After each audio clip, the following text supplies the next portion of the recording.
Bonjour, je voulais vous présenter aujourd'hui une nouvelle création d'Émilie de Dieu. Je ne sais pas si vous la connaissez. Elle a déjà plusieurs créations à son actif, notamment l'oracle du monde, l'oracle rétro, l'oracle enchanteur. Elle a des petits Lenormand. Enfin bon, il y a vraiment pas mal de jeux. Je crois que j'en ai 9 ou 10 jeux d'elle. Je ferai peut-être une vidéo prochainement pour vous présenter tous ces jeux. Et là, c'est sa dernière création et c'est un tarot. Donc, c'est un tarot de Marseille revisité et illustré. Donc avec ceci, il y a un bouquin, un livre, le guide du tarot de Marseille revisité et illustré par Émilie de Dieu. Voilà la couverture, le derrière qui vous dit: ce guide vous accompagnera dans la découverte du tarot de Marseille, revisité et illustré par mes soins. Vous découvrirez en détail ces 78 arcanes, la signification de chaque lame à l'endroit comme renversée, le tout accompagné de mots-clés, de guidances, de propositions de tirage, etc. Ce livre se veut à la portée de tous. Il affinera votre intuition et facilitera la compréhension de ce jeu si unique et intemporel qu'est le tarot de Marseille. Donc voilà, bon, on va regarder l'intérieur tout à l'heure, enfin juste après. Je vais d'abord vous montrer un petit peu les cartes. Donc c'est envoyé avec un pochon. Voilà. Vous avez une petite carte de remerciement. Donc voilà. Le jeu, hop. Alors, vous avez des cartes avec. Alors attendez, hop là. Une première carte qui va vous donner un petit peu les règles du jeu. Ce tarot s'utilise exactement de la même façon qu'un tarot de Marseille classique. Ainsi, les significations des cartes restent inchangées, seules des illustrations ont été ajoutées ou modifiées. Si vous parvenez à vous laisser porter par votre inspiration, en débridant votre imagination, vous percerez tous les mystères symboliques, couleurs, formes, présents sur chaque illustration. Besoin d'un coup de pouce? Je propose également un guide contenant des clés. Ce livre apportera la clarté et profondeur à ce tarot de Marseille si unique. Je vois pas très bien avec ma caméra. Derrière, elle vous dit: j'aime dessiner les tissus, les chevelures, les parures, les dorures. J'aime me promener à travers les pays et les âges, autant de paysages. J'aime apporter de la magie à l'ancrage et de la poésie aux nuages. Parce que ces 3 phases illustrent à merveille ma revisite du tarot de Marseille. Ces 3 phrases, oui. Donc il est au prix de 30 € et le bouquin, je crois qu'il est à 18 ou 20 €. Je ne sais pas si c'est écrit dessus. 18 €, voilà. Alors, vous avez une petite carte de présentation. Derrière, elle vous dit, alors est-ce que ce sont de nouvelles choses ou pas de dites? Je vous présente un tarot de Marseille inédit, entièrement revisité et illustré par mes soins. J'ai choisi d'ajouter une touche de poésie, un brin de magie, une note de modernité à ce jeu mythique, afin de le rendre accessible au plus grand nombre, tout en lui offrant douceur et clarté. Cette création fut un défi de taille, extrêmement enrichissant. Mêler ma vision personnelle à ce jeu si unique. Dans un premier temps, vous retrouverez des arcanes majeures fidèles au tarot originel, puis des arcanes mineures entièrement revisités et illustrés. Voilà pour la carte de présentation. Vous avez ensuite... Non, il n'y a pas de carte avec des mots-clés. Je dis n'importe quoi. Parce que dans ces autres jeux, souvent, vous avez aussi des cartes avec des mots-clés. Mais là, comme il y a le bouquin, voilà. Alors, le dos est comme ceci. La taille, voilà. La qualité est enfin, correcte, il n'y a vraiment rien à redire. Au niveau de la taille, c'est une taille standard de carte de tarot, hein. Et nous allons donc découvrir les cartes. On reconnaît tout à fait le style d'Émilie de Dieu. Si vous avez déjà un de ces jeux en votre possession, vous allez très vite reconnaître son style. Donc voilà. Donc je vous montre. Là, vous avez le mât.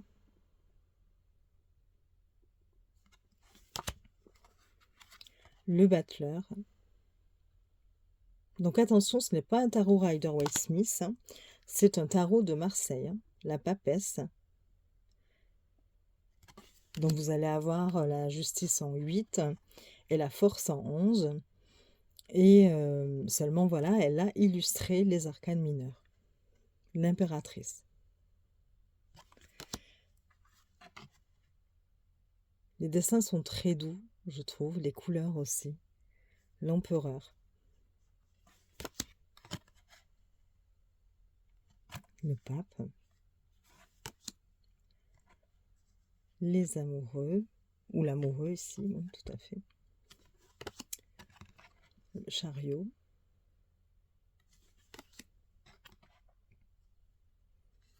Donc la justice en 8. L'ermite.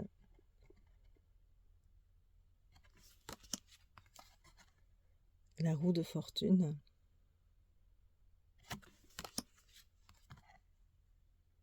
La force.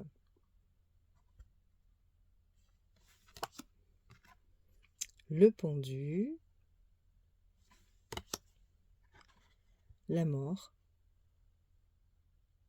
Une très jolie mort. La tempérance.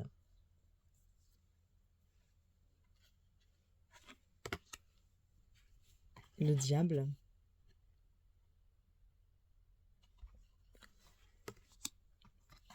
La tour. L'étoile. La lune. Le soleil. Le jugement. Et le monde. Il y a beaucoup de douceur qui se dégage de ce jeu, hein. Alors, l'as de coupe.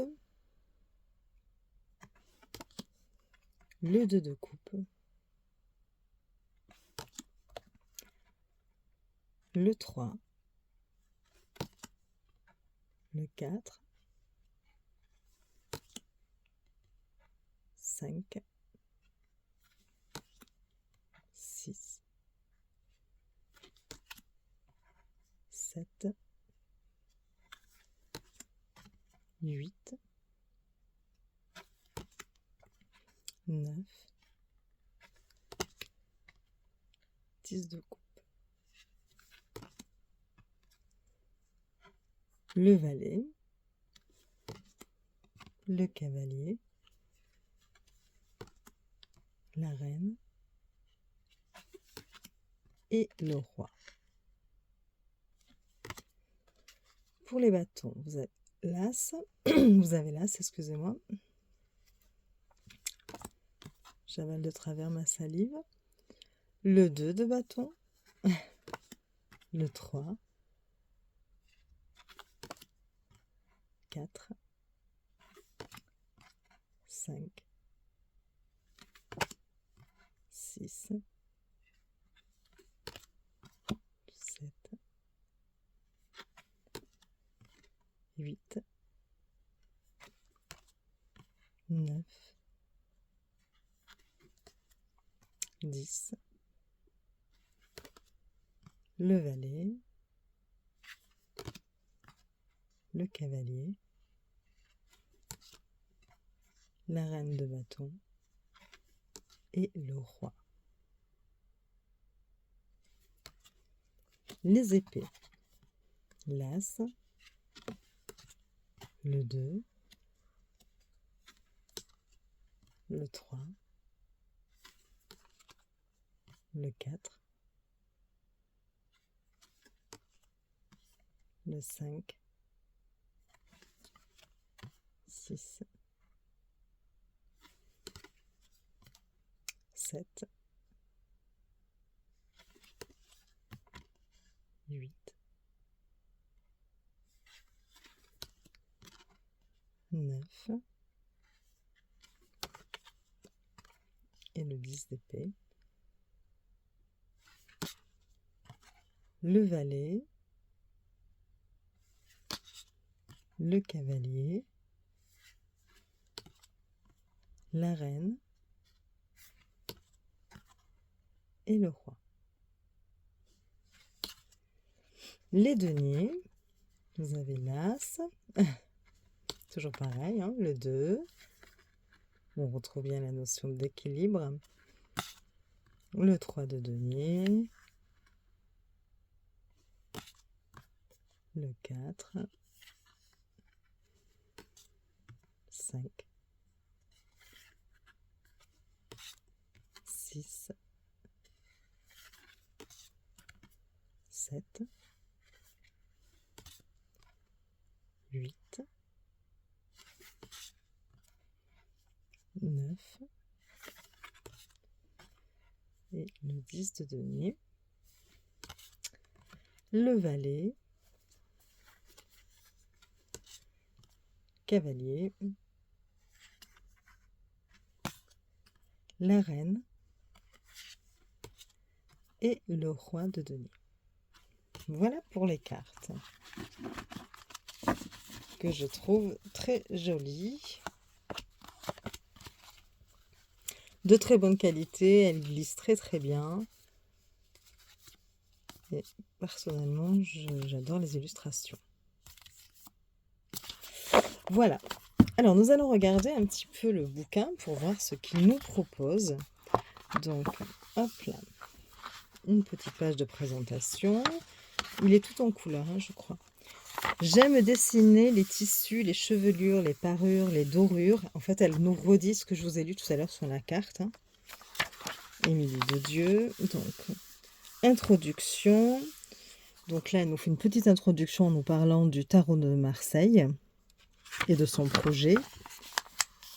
Elle nous fait une présentation du tarot, donc en nous expliquant la structure.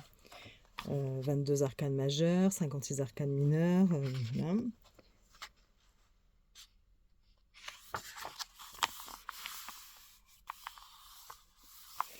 Elle va nous donner d'ailleurs des petits détails, par exemple concernant les personnages présents sur les cartes. Elle nous dit qu'il faut savoir que lorsque le personnage regarde vers la droite, cela témoigne du futur de l'action. Lorsque le regard se tourne vers la gauche, cela évoque le passé, le ressenti. Lorsque le personnage est de face, cela parle de l'instant présent. Elle nous dit aussi un petit mot avant ça sur les cartes renversées. Lors d'un tirage, si vous ne sortez que des arcanes mineurs, cela signifie que vos problèmes sont d'ordre mineur, temporaire. Les arcanes majeures sont, quant à eux, une invitation à la réflexion, à l'introspection, car ils sont à mettre en parallèle avec votre personnalité. Les arcanes majeures doivent toujours attirer votre attention lors de l'interprétation, car ils ont beaucoup à vous dire. Bon, ce sont des petits conseils pratiques. Puis elle nous dit ici, à vous de jouer. Cet ouvrage qui se veut concis et simple d'utilisation. Donc la première partie du livre met en lumière les 22 arcanes majeures et leurs messages. La seconde partie aborde les 56 arcanes mineurs et leurs spécificités. Et elle nous dit un petit peu comment se présente chaque double page pour chaque carte. Mais bon, on va le découvrir en lisant une carte justement pour voir. Et on attaque donc les arcanes majeures. Bon, je suis désolée, il y a trop de luminosité. Mes lumières en plus reflètent sur le livre. Mais bon, je vous lis le plus important, histoire que vous puissiez voir un petit peu ce que propose ce bouquin. Donc, elle nous parle des arcanes majeures, une petite introduction.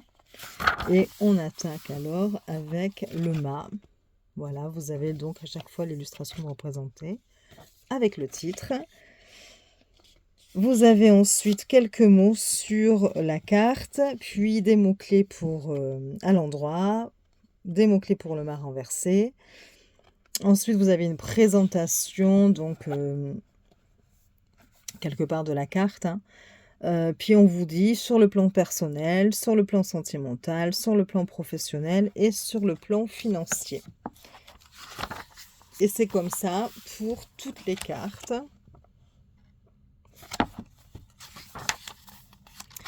Voilà, vous voyez, la papesse. On va regarder au niveau des arcanes mineurs. Si on a la même chose. Hop là. Donc, à la fin des arcanes majeurs. Elle nous parle du voyage initiatique. Donc là, elle nous... c'est assez intéressant d'ailleurs, hein. Elle nous fait tout un... Comment vous dire? Toute une histoire du voyage du mât. Voilà. Vous voyez, les arcanes majeures de la première à la dernière carte s'apparentent à un formidable voyage initiatique. Ce voyage débute avec le mât. Celui-ci fabrique un baluchon et s'apprête à prendre la route. Mais avant de partir, il rend visite au bateleur afin d'amener avec lui tout ce qui pourrait lui être utile, ce dont il aura besoin sur ce nouveau chemin qui lui tend les bras.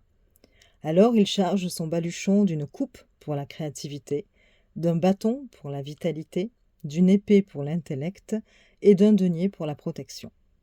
Ainsi paré, il va à la rencontre de la papesse. Celle-ci lui apprend à recevoir les enseignements et accueillir les expériences. Puis il croise l'impératrice, qui l'incite à toujours faire preuve de discernement et lui apprend l'art de la communication. Ensuite, son chemin croise celui de l'empereur. Ce dernier lui enseigne à toujours garder confiance en lui et rester maître de sa vie. Enfin, le pape lui donne sa bénédiction, car le mât est prêt à prendre sa route. Les échanges ont été bénéfiques, le mât a écouté et accueilli, maintenant à lui de les mettre en pratique. Son chemin, loin d'être une ligne droite, présente plusieurs bifurcations. L'amoureux l'incite à bien choisir son chemin, car sa décision sera déterminante pour la suite de son aventure. Une fois le juste chemin intérieur choisi, car il s'agit là d'un voyage initiatique, le mât rencontre le chariot qui le convainc de laisser le passé derrière lui pour mieux avancer. Les difficultés seront nombreuses, mais le mât peut y arriver. Sa prochaine étape est la découverte de la justice. Celle-ci lui confie sa balance afin de toujours trouver le juste équilibre. Le mât est alors fin prêt à suivre l'ermite qui se dirige vers les profondeurs de son être. Cela remue. Il y a des phases de joie et de peur, à l'image de la roue de fortune, en lutte pour se stabiliser, etc., etc. Vous avez le reste après des arcanes majeures sur cette page. C'est très intéressant. Puis on passe donc aux arcanes mineurs. Donc une présentation générale des arcanes mineurs. Notamment, on vous dit ce que représentent les coupes. On vous dit aussi au niveau des nombres. Par exemple, l'As, c'est le commencement, le début. Le 2, c'est l'association, le lien. Le 3, la création, genèse. Le 4, concrétisation, réalisation, etc. jusqu'à 10. Ensuite, on vous parle des valets, des cavaliers, des reines et des rois, en vous disant que donc les cartes de cour vont représenter des types de caractères, des états d'esprit, des comportements, mais aussi ces cartes incarnent des personnages de notre entourage ou qui se présenteront bientôt dans notre vie. Ces arcanes peuvent également nous représenter tout au long de notre vie ou même de notre journée, lorsque diverses émotions nous traversent, quand nous passons du rire aux larmes, de l'apaisement à l'angoisse. L'on peut tirer un roi en étant une femme ou bien une reine en étant un homme, car ce qu'il faut prendre en compte ici est l'énergie de la carte et non sa polarité. Et elle nous dit ce que, en général, représentent les valets, donc plutôt un personnage jeune et inexpérimenté. Ils incarnent l'apprenti qui s'en va expérimenter, mais celui-ci a encore besoin de conseils, de suggestions, afin de ne pas trop s'éparpiller. Puis elle nous parle des cavaliers, qui symbolisent un personnage qui se met en mouvement, qui entre en action. Un changement est donc sur le point de se produire lorsque le cavalier apparaît. Elle nous dit quelques mots sur les reines, qui incarnent un personnage mature et expérimenté. La reine se connaît assez pour faire les meilleurs choix. Elle agit donc avec certitude en se servant de ce qu'elle a expérimenté par le passé. Les rois illustrent un personnage en pleine réalisation. Il a expérimenté, compris, agi, et aujourd'hui il regarde vers l'avenir et toutes les opportunités qui se présentent à lui. Il y a donc un cheminement continu entre ces quatre personnages, une transmission, un passage entre quatre étapes, de l'apprenti au sage. On peut donc parler d'apprentissage. Voilà. Et on passe donc à l'as de coupe.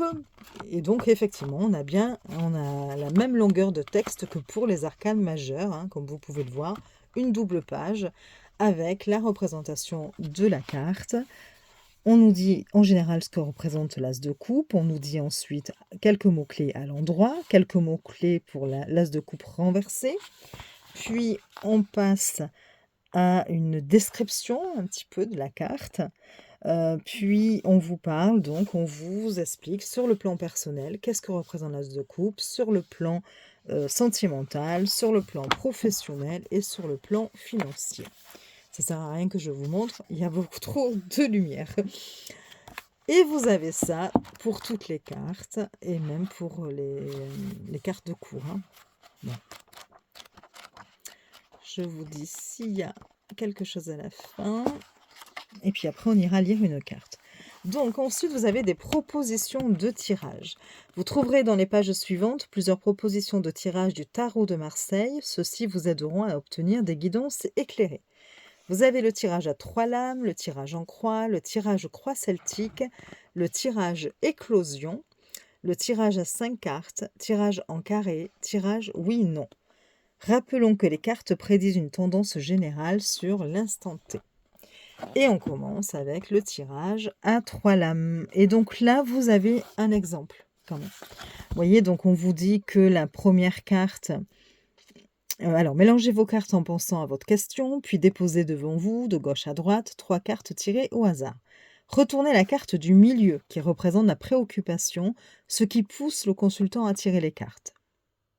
Puis retournez la première carte, c'est une carte de contexte qui est souvent reliée au passé. Retournez la troisième carte, c'est également une carte de contexte liée au futur. Faites la synthèse du tirage en restant concentré sur votre question. Et donc, par exemple, elle demande ici, dois-je accepter cette proposition de travail? 3 cartes ont été tirées.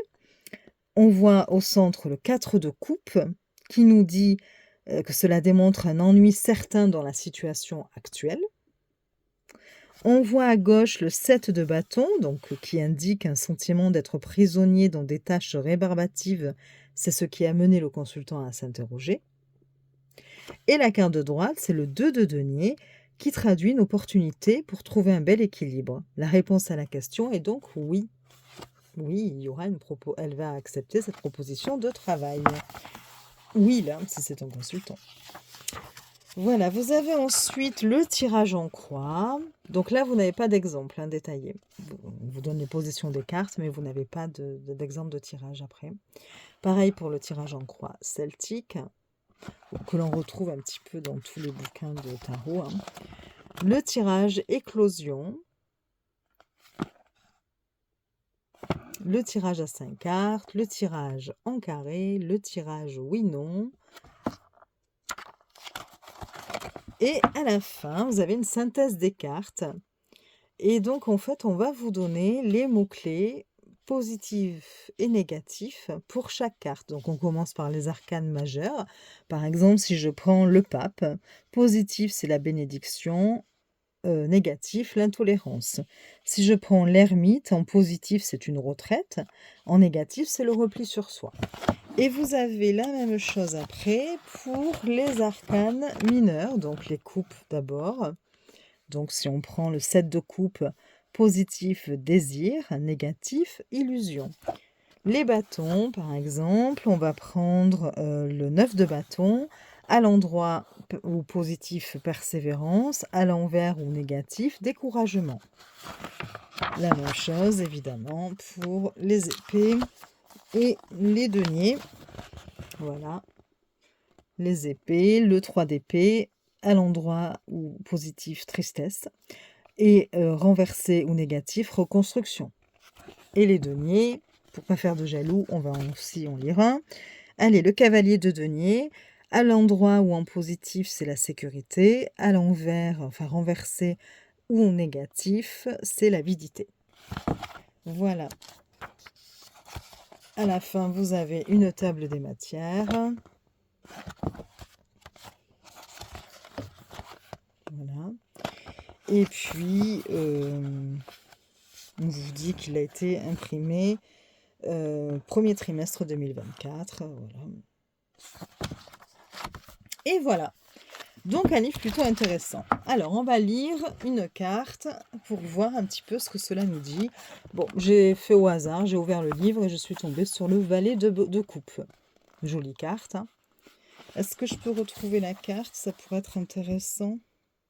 Alors, attendez, je me permets du coup de prendre le temps de chercher. hop, je l'ai plus très loin. Le voilà. Le valet de coupe.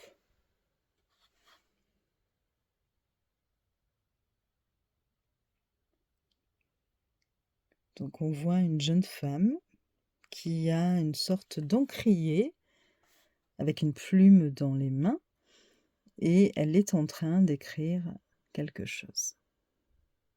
Voilà. Tout ça sur une plage, elle est entourée de coquillages.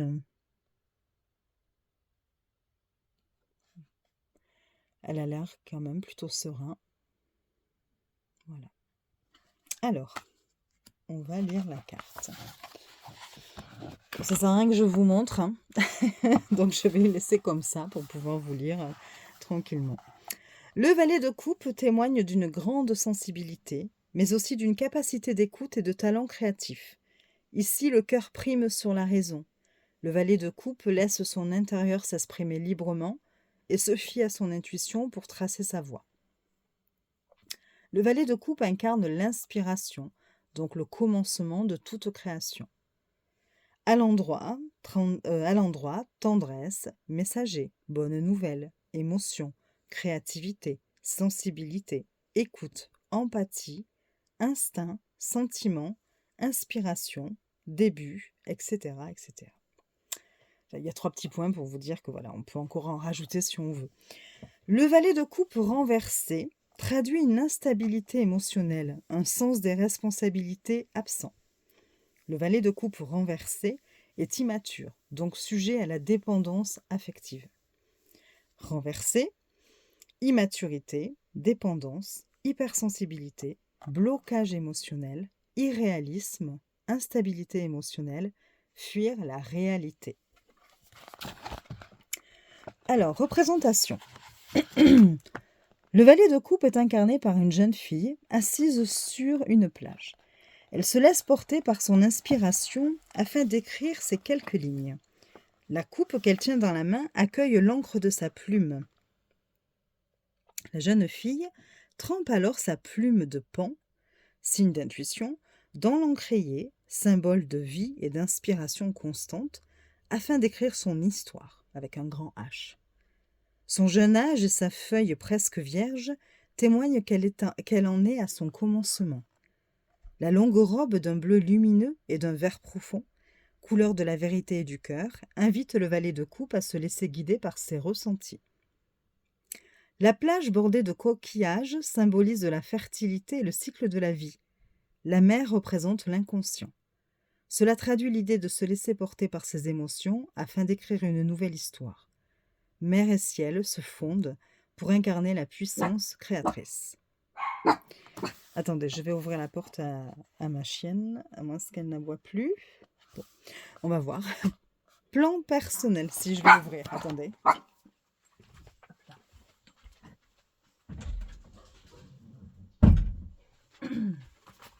Je suis désolée. Je ne choisis pas la bonne heure pour faire mes vidéos à chaque fois. Alors, sur le plan personnel, le valet de coupe représente une personnalité intuitive et créative. Elle est souvent bien inspirée et de bons conseils. Le valet de coupe renversé témoigne d'un caractère immature et irresponsable.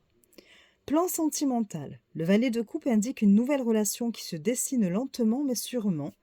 Tout reste encore à écrire. Le valet de coupe renversé, donc sur le plan sentimental, annonce une relation de dépendance affective. Cela est étouffant, oppressant et non constructif. Sur le plan professionnel, le valet de coupe évoque des compétences appréciables. L'imagination et l'intuition aident à faire de bons choix. Sur le plan professionnel renversé, le valet de coupe renversé met en garde contre la tendance à se disperser et ne pas respecter les consignes en milieu professionnel. Sur le plan financier, le valet de coupe signifie que la richesse vient du cœur. Et le valet de coupe renversé sur le plan financier alerte sur les dépenses trop fréquentes et sur un simple coup de tête. Voilà, donc vous voyez, c'est quand même très complet. Vous avez même pour chaque plan, pour chaque domaine, la signification à l'endroit et à l'envers. En général, dans les bouquins, on va retrouver quelques mots-clés pour la position renversée. Mais après, on va pas le retrouver dans chaque domaine. Vous voyez, ce sera à nous c'est à nous de l'adapter. Donc ça, c'est plutôt intéressant, notamment pour quelqu'un qui débute. Après, voilà, si on utilise effectivement la position des cartes renversées.